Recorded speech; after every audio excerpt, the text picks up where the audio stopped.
सजीला की माँ सजीला से कहती है कि तुमने देखा था कि शादी पे किस तरह से सब शानजे को ही मुतारिफ करवा रहे थे और बार बार शानी के घर वाले और शानी समेत सब शानजे के बारे में ही बात कर रहे थे। तुम्हारा तो कहीं कोई भी जिक्र नहीं था। जिस पर आप देखेंगे सजीला कहती है कि ये बात तो बड़ी पहले ही मैं जान चुकी थी, लेकिन मुझे ऐसा लगता था कि हो सकता है शानी जो है उसके दिल में कहीं ना कहीं मेरे लिए प्यार है और वो मुझे नहीं छोड़ सकेगा। लेकिन मेरी ये सोच बिल्कुल गलत थी, ऐसा नहीं हुआ है, क्योंकि मैंने उस मौके पर ही देख लिया है कि शानी किस हद तक गिर सकता है और कैसे वो शानजे को अपनी तरफ कर रहा था। आगे से आप देखेंगे कि सजीला की माँ को कहती है कि मैं तुम्हें पहले ही समझाती थी, लेकिन तुम मेरी एक नहीं सुनती थी और तुम हमेशा यही कहती थी कि ऐसा नहीं हो सकता है। जो आप सोच रही हैं बिल्कुल गलत सोच रही हैं। तुमने भी मेरी एक नहीं सुनी और बार बार तुमने अपनी मर्जी करने की कोशिश की है। अब मैं रमशा से बात करती हूँ, हो सकता है वो ही उसको समझाए शानी को, तो वो समझ जाए।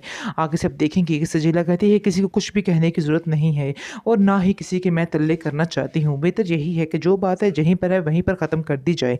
मज़ीद इसके अलावा इस बारे में कोई बात मत की जाए, क्योंकि मैं खुद भी अब ये रिश्ता ज़्यादा देर नहीं रखना चाहती हूँ। जिस पर आप देखेंगे उसकी माँ कहती है क्यों बेवकूफ़ों वाली बातें कर रही हो, ये हरकतें मुझे तुम्हारी बहुत ही अजीब लगती हैं। मैं तुम्हारी इन बातों को बिल्कुल भी पसंद नहीं करती हूँ। आगे से आप देखें वो कहती है कि मैं जैसा कर रही हूँ बिल्कुल ठीक कर रही हूँ, इसलिए मेरे मामलात में मत बोलें।